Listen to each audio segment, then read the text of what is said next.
Buenos días, ladies and gentlemen. Bendecido miércoles. Como siempre, damos gracias a Dios por todo lo que nos da. Le damos gracias por la salud, por el techo sobre nuestra cabeza, por el alimento sobre nuestra mesa. Le damos gracias por la familia, por los amigos, por el empleo, por los estudios, por los proyectos. Le damos gracias por su inmenso amor, por su paciencia, por su misericordia, por ese gran sacrificio que hizo para el perdón de nuestros pecados. Damos la bienvenida al Espíritu Santo para que sea Él el que nos dé el entendimiento sobre lo que estamos por aprender.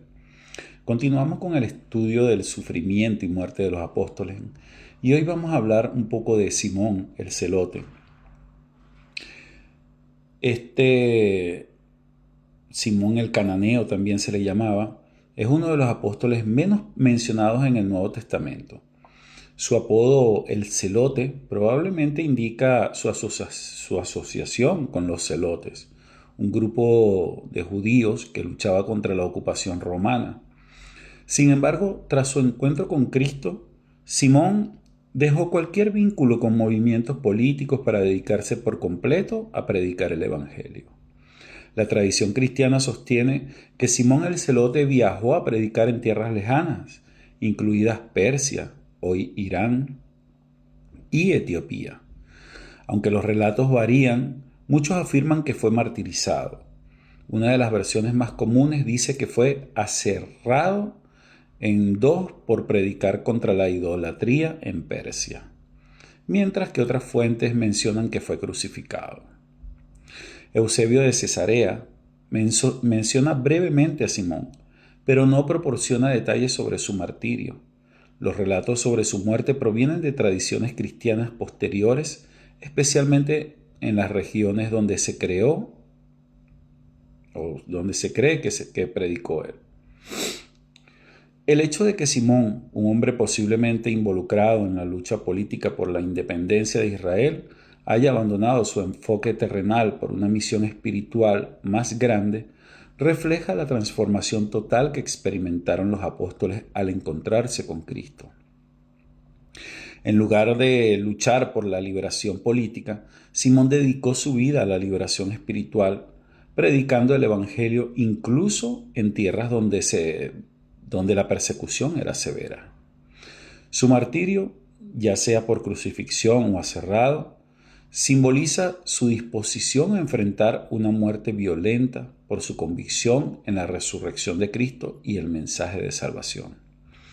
Simón el Celote, aunque es uno de los apóstoles menos mencionados, tiene una historia significativa. Su transformación de un posible revolucionario a un devoto apóstol dispuesto a morir por su fe es un testimonio del poder transformador del encuentro con Cristo. Aunque no hay un acuerdo unánime sobre los detalles de su martirio, la tradición apunta a que fue asesinado por su fe, lo que refuerza el patrón de sacrificio y entrega absoluta de los apóstoles. Vamos a hablar un poco también de Judas Tadeo, el hijo de Santiago.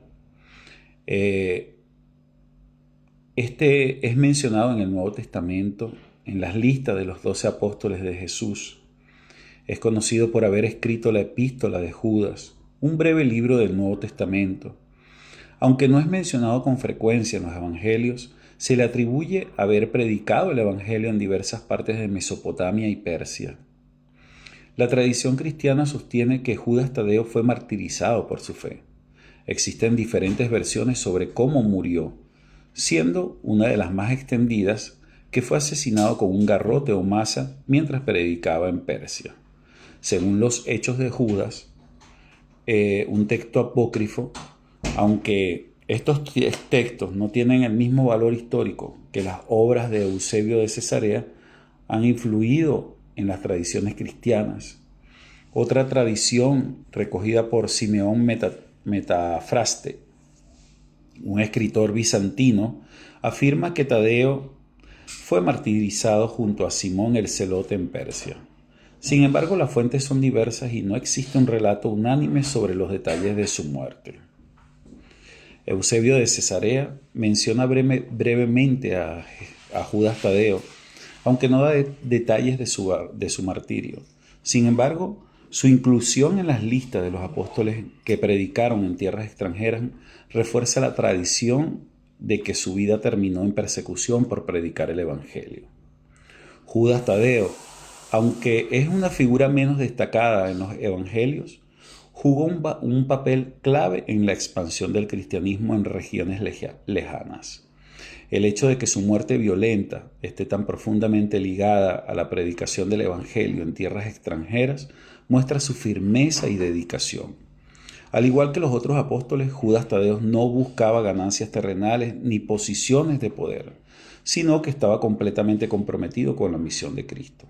Su martirio en tierras extranjeras refleja el sacrificio personal que cada apóstol estaba dispuesto a hacer enfrentándose a la persecución en culturas que se resistían al mensaje cristiano.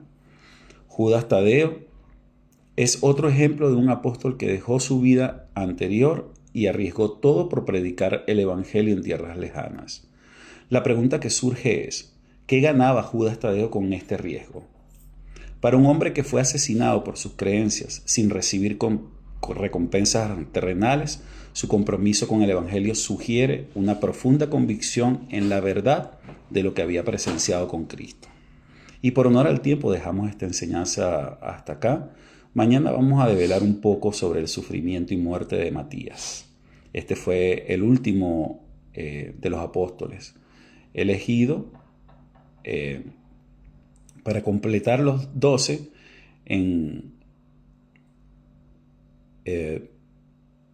cuando Judas Iscariote tomó la decisión de apartarse, por decirlo de alguna manera. Mil bendiciones.